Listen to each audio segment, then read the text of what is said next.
Well, what can Russia realistically do about this war between Iran and Israel and the United States on the Israeli side? Well, according to our next guest, Gilbert Doctorow, the answer is nothing. No rescue is coming from Moscow or Beijing, and a U.S. Israeli victory is not just likely, it is strategically disastrous. Far from restoring order, he says it will shatter what little regional stability remains and corner Russia geopolitically. The only unpredictable factor left on the chessboard is Pakistan, which is a bleak forecast, but one we'd be foolish to ignore. It also allows North Korea to strongly align with Russia, which has already happened, and most of us have missed it. The most important thing that you can do to protect your family today is to protect them from cyber criminals and online predators. I mean, it is disgusting, this new era that we're living in. And there's one app that does it all. It's called Bunker. That's right. Bunker is developed by experts with 25 years of experience catching criminals and fighting cybercrime. They created Bunker to protect their own family, and now they're sharing it with you. What do you get with a Bunker family plan? Well, you get a private messenger to share messages, photos, and files with your spouse, your children, connecting only people that you approve. No spam, no surveillance, no imposters ever.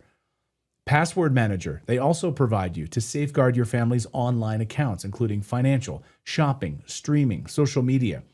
And they've created a vault that will securely store everything for your family: wedding photos, baby pictures, special memories, financial information. You've got pictures of your IDs, birth certificates, passports, tax documents, wills, trust, insurance, all of it in that vault. So protect your entire family with a Bunker family plan, starting with as few as 2 people for just $9.99 per user per year. That's it. So visit bunker.life/redacted and use the code redacted for 25% off your family plan. Gilbert Doctorow is a foreign policy author and expert on the Russian-U.S. relations. We've been speaking to him since the war in Ukraine, and he's been pretty much right about all of it. He has a new book out called War Diaries about the war in Russia between the first 2 years. So he joins us today. Thank you for joining us today. It's a pleasure to see you again. Good to see you, Doctor. Well, very good to be back with you. Okay, so you argue that Russia will not intervene to support Iran militarily. What do you believe? Why would the Kremlin sit this one out? And is that a strategic decision or a sign of restraint? I think it is a clear understanding that the situation is not as dire as many of the hyperventilating commentators, particularly on a variety of Indian stations like the Times of India, that take up space on the international section of YouTube. If you listen to them, the end of the world is coming next week. The reality is that the Israelis are running out of supplies for their dome. They're out of supplies for their air defense. They have maybe 7 to 10 days more of these missiles that they're using to protect themselves. And so it's hard to see that this war will go on beyond that date. For that reason alone, I think there are people in the Kremlin who understand that there is no reason to rush to Iran's aid assistance. The positioning, the posturing, I should say, of Mr. Trump is typical of him. He speaks very loudly, he catches attention. He did in his first term to send those aircraft carriers to just off the North Korean coast. And what came out of that, what followed? Nothing whatever. So it is today. The idea that the United States is providing substantial assistance to Israel in capturing and shooting down the various missiles and drones that Iran is sending to Israel is only partly true. The United States doesn't have the capacity, as no one has the capacity, to stop hypersonic missiles, for example, right, which is precisely what Iran started using in the last couple of days. So I would calm down. The length, the duration of this war is certainly limited by Israel's ability to keep on shooting down incoming projectiles. And that is like a week to 10 days. So I don't think we have the end of the world in front of us.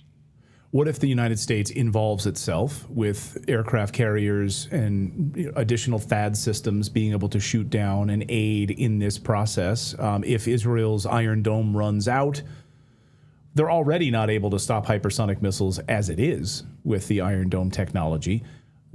Will the United States really step in here to aid this, and then will we see a protracted war as a result of this? Again, let's step back for a moment.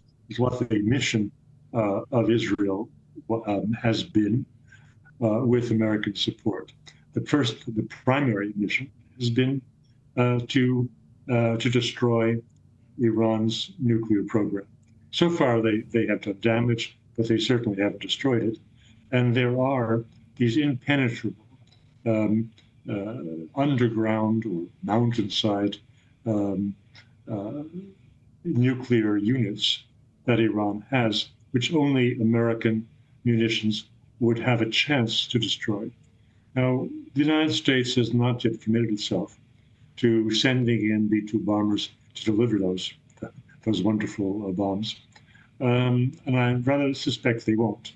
Mr. Trump likes to stir the water, likes to get a lot of attention and hope to threaten people and force them to do deals on his terms. That does not seem to succeed too often, and I'm very doubtful he will succeed in this case. But the Iranian forces are not just their own; they're also their allied militias in places like Iraq, which can threaten, which can destroy, in fact, American bases in the region. And for that reason, Mr. Trump will tread very carefully. Again, he's making a lot of noise, but to actually place those 40,000 American soldiers and officers in the region in harm's way, I think would be very, very risky. And certainly there are people in Congress who are telling him that right now. Now, you say that the one wild card here is Pakistan, that Russia won't get involved, but Pakistan very well could. And if they did, it would be to defend Iran. Can you tell us what the global consequences of that would be, and if you see that as a deterrent or an accelerant? Well, I don't think it's an abstract consideration. If you know Mr.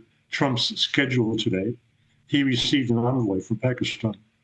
And while the BBC and other major media were talking about this as having some relation to the recent armed conflict between India and Pakistan, I think it is more reasonable to assume that Mr. Trump and his assistants were interested in talking to the Pakistanis following their very noisy and angry statements in the United Nations about the war of aggression of Israel and how Pakistan wanted to do something about it.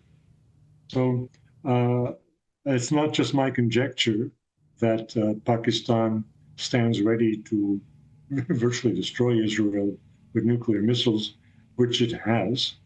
But I think that was the subject of Mr. Trump's discussions with the Pakistani envoy today. Gosh, I think people missed that. That's quite possible.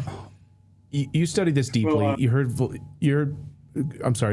President Putin today saying that the United States should not interject itself in this. That would be really a huge mistake. So what will Russia do? I think one of the big wild cards here is, what will Russia do if the United States fully involves itself in attacking Iran? If the United States decides to hit the Fordow nuclear power plant, President Trump says, we're the only ones that can do it. We're the only ones that can have this attack. What will Russia do in response, do you think? Again, because let's take a step back. Destroying the Iranian nuclear program is not the same as destroying Iran. They have said since 2003 that they have no intention of building a bomb. The American intelligence agencies all have been in agreement with that. As recently as in I think it was March appearance before Congress, Tulsi Gabbard said the same thing. So the most horrible thing that American intervention could do, if we read the script that Mr. Trump has been reading from, is to impair, damage, or destroy major assets in the civil nuclear program of Iran. None of that is the same as regime change or destroying the Iranian nation. So this is not an existential crisis here. That being said, the American intervention would almost certainly bring a dramatic response from the militias that are associated with Iran in the region, and attacks on American bases that would kill American soldiers. That's clear as day. All of that would come back and hit Mr. Trump because the actions he's considering have not been sanctioned by Congress, and he's not even looking for congressional approval. So it's all his own standing that will be impaired or seriously damaged if he proceeds. What would Russia do though? If we do, I get the civil side of it. It's just we're taking out their civil nuclear infrastructure. Like if America, if you're sitting, you live near like 3 Mile Island or you're in Pennsylvania near these nuclear power plants, and suddenly, Iran just bombed those, and they just say it's just a civil, we just want to make sure you don't have civil nuclear capacity.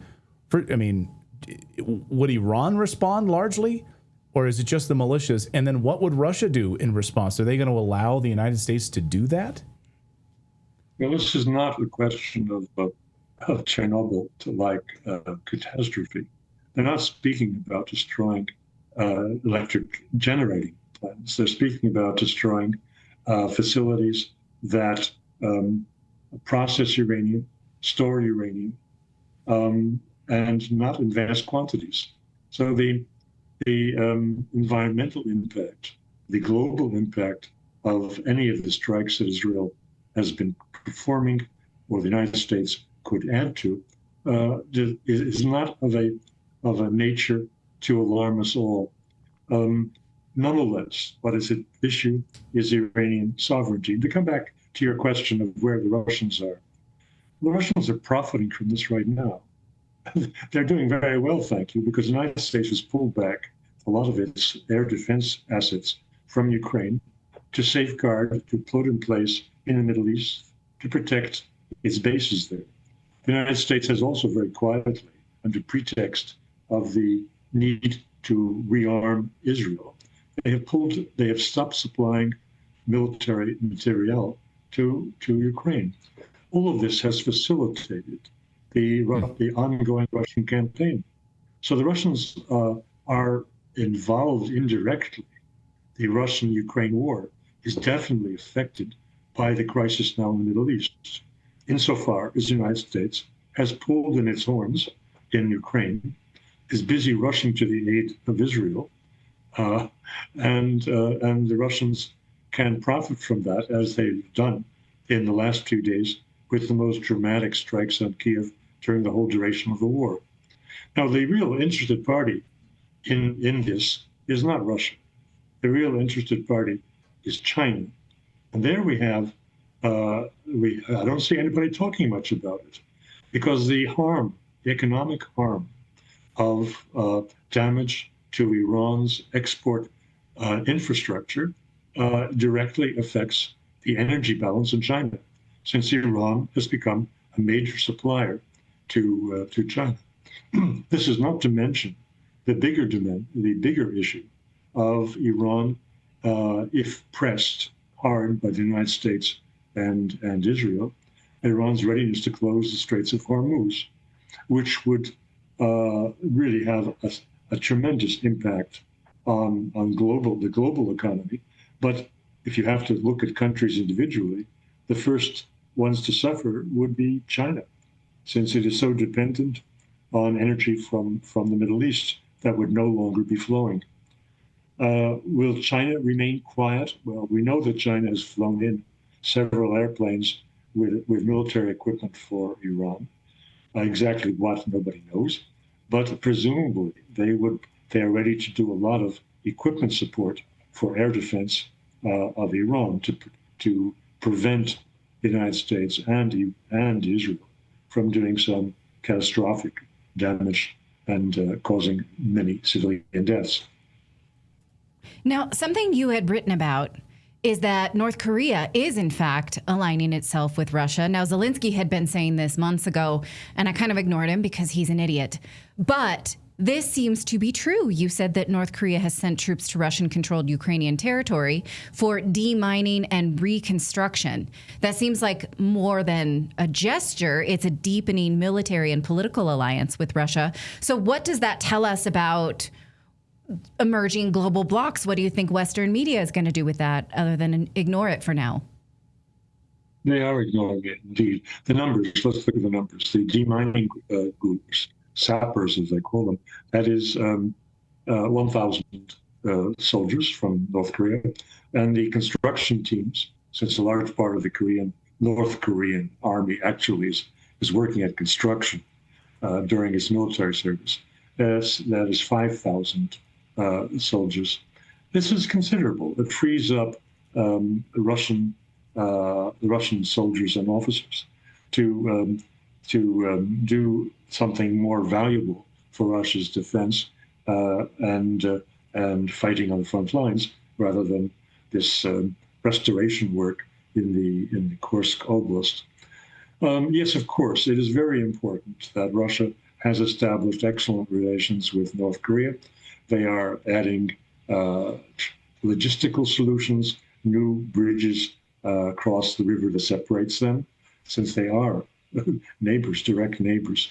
And the economic cooperation is substantial, and it also shows that Russia has finally freed itself from the constraints of the Western imposed sanctions, which they at an earlier time agreed to and signed up for, but now understand to have been a mistake and to be quite ridiculous when Russia itself is under the greatest number of sanctions ever invented by the United States. Thank you very much. Well, if you want more of this analysis, you can follow Gilbert Doctorow's Substack. We put the link online. He also, again, has a new book out and has been one of the most reasonable voices during the war between Russia and Ukraine. So thank you so much. I know you're in Europe. You stayed up late for Redacted, and we really appreciate it. I hope to see you again soon. Very Thanks, kind of Doctor. you.